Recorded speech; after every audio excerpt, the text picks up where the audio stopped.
조국 혁신당의 오픈 프라이머리 제안에 민주당 지지층이 격노했습니다. 일단 해당 부분에 대해서 민주당은 각 정당이 후보를 내는 게 바람직하다고 일축했지만 왜 조국 혁신당이 수박들처럼 지금 오픈 프라이머리를 주장하는가? 저는 이렇게 세 가지 이유가 있다고 생각합니다. 1번부터 보겠습니다. 수박 입장에서는 어차피 이재명 대표를 경선에서 이기지 못하더라도 최대한 이재명 대표에게 숙제를 안겨주고 본선에 내보낸 뒤 정권교체 후에 각종 자리나 지방선거 지분을 요구한다. 이거죠. 저는 사실 이게 가장 커 보입니다. 둘째, 저들은 이 대표를 인정하지 않습니다. 지난 대선 경선 3자태처럼 진짜 낙마시키려고 하는 것 같습니다. 반 이재명 모아서 다 뭉치고 극우 지지층 다 모이고 신천지 다 모으면 경선에서 낙마시킬 수 있지 않을까? 이거를 진심으로 믿는 것 같습니다. 셋째, 조국 차기 만들기. 이번에 오픈 프라이머리를 하면 다다음 대선에서 오픈 프라이머리를 해서 아마도 사면이 유력한 조국 대표가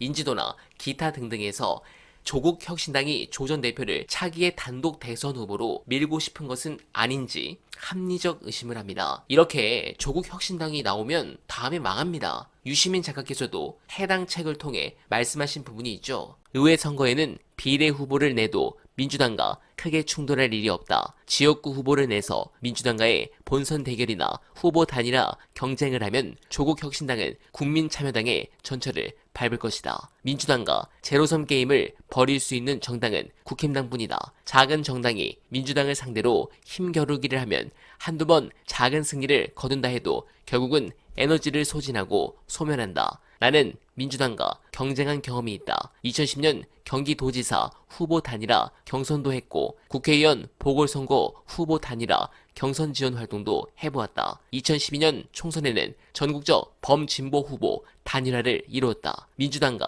경쟁하는 과정은 아주 힘들었다. 지면 아무것도 남지 않았고 이겨도 웃을 일은 없었다. 민주당은 힘이 세다. 당원이 많고 국회의원도 많다. 시민사회 네트워크도 막강하다. 진보 정치를 하고 싶으면 민주당에서 또는 민주당과 함께하는 게 현명하다. 정당은 강력한 욕망을 품은 이들이 모이는 조직이다. 국가란 대의로 제어하고 관리하지 않으면 작은 정당은 개별적 욕망과 충동을 화산처럼 내뿜고 제풀에 주저앉는다. 조국 혁신당 국회의원과 당원들이 그 위험을 알리라 믿는다. 네, 공감합니다. 지금은 이럴 때가 아닙니다. 할 일이 얼마나 태산인데 저러고 있습니까? 관련해 국짐은 물론 수박들이 이 대표를 두려워하는 진짜 이유 보시고 이어가 보겠습니다.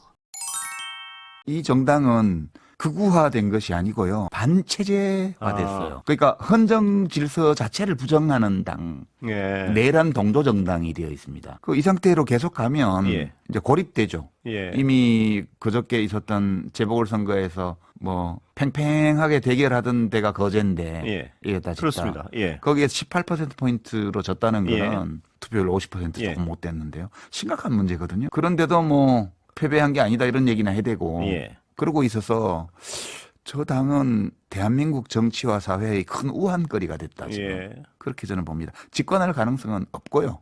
아예 예. 없다. 예. 예. 그 당원 베이스 자체가 분열돼 있어서 어느 후보를 갖다 넣어도 집중이 안 됩니다. 예. 그러니까 지금 민주당 쪽은 이재명 대표가 여론조사를 보면 민주당 지지층의 80% 이상을 이미 결집하고 있어요. 네. 그러니까 민주당 지지자들 또는 정권 교체를 바라는 유권자 대부분이 이재명 대표를 악마화하기 위해서 여당이 지금도 국힘당은 서울 시내 다른 동네는 모르겠지만 서울 시내 온 곳에다 다 이재명 대표를 네. 비방하는 현수막을 예. 걸어놓고 있습니다. 그렇게까지 했는데 지금 이렇게 돼 있으면 뭐 성찰이 있어야 되잖아요. 예. 근데 계속 그것밖에 못 해요. 그렇게 돼 있기 때문에 민주당 쪽은 최대 연합으로 가고 있고 네. 그 국힘 쪽은 4분 5일 되고 네. 있는 양상이어서 저거는 이번 대선은 뭐 사실 정권 교체되는 게 너무 당연하죠. 한동훈 전 대표 측은 예. 무슨 어떤 꿈을 꾸고 있냐면요. 제가 여기 뭐 여러분 모셔서 물어보면 지금은 저렇게 극우화되고 있어도 당원들이 대선이 다가오면 그래도 나가서 붙어볼 만한 후보 쪽으로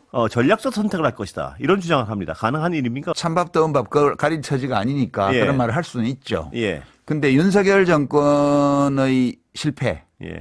그 정치를 완전히 다 목졸라 죽이고 혼자서 전행을 시행령으로 법률을 무시하고 예. 이렇게 했던 그 모든 일들의 책임자를 윤석열 다음으로 묻는다면 누가 될까요?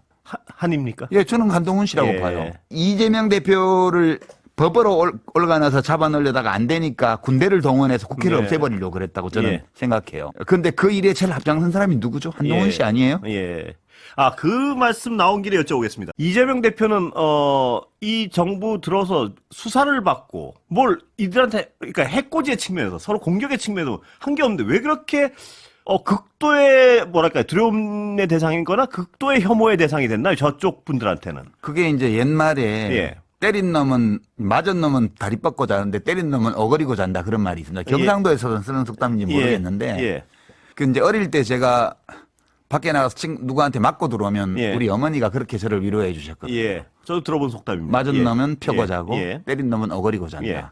그러니까 자기들이 가해자기 때문에 더더욱 마음이 불안한 거예요. 예. 공포인가요? 일종의? 그렇죠. 예. 복수할까 봐. 나쁜 짓을 안 했으면 예. 두려워할 이유가 없어요. 예. 근데 스스로 해코지를 했다고 생각하는 거예요. 그래서 두려운 거죠. 뭔가요? 우리가 한 것보다 더 심하게 할지도 몰라. 예. 이렇게 생각하는데 저는 이제 그렇지 않을 거다 이렇게 생각을 하는데 예. 그 사람들은 그 이재명을 계속 악마화함으로써 지금까지 했던 자기들의 가해 행위 예. 이거를 정당화하려는 거죠. 예. 이거를 이제 인지 부조화를 해결하기 위한 그런 현상이라고 보는데요. 예. 우리가 가해자야 이러면 마음이 불편하잖아요. 예. 그러니까 저놈이 나쁜 놈이야.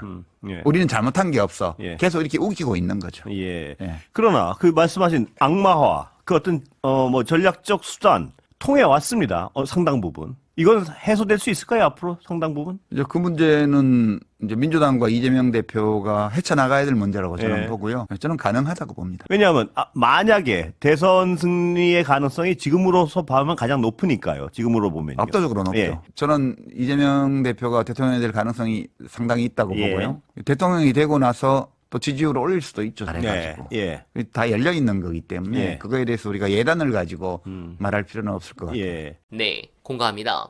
이렇게 가면 안 됩니다. 지지율이 왜 이렇게 낮은지 생각을 좀 해보길 바라며 이제 윤석열 파면으로 60일 이내에 새로운 대통령을 뽑아야 합니다. 2달도 안 남은 6월 3일 대선이 치러질 가능성이 높습니다. 공식적인 대선 관리는 독립된 헌법기관인 중앙선거관리위원회가 맡지만 행정부의 광범위한 지원이 필요합니다. 그래서 내란 공범들에게 이번 대선 관리와 지원을 맡겨서는 안 됩니다. 저들은 이제 감옥에 가지 않기 위해서 남은 기간 공정한 선거가 아닌 최대한 만행을 저질러 정권 교체를 방해할 것입니다. 민주당이 차주에는 떡수와 상목이 둘 다 날려 그동안 했던 만행에 대해 참교육을 하길 간절히 기원하며 언하변은 오늘도 최선을 다하겠습니다. 여러분 고맙습니다.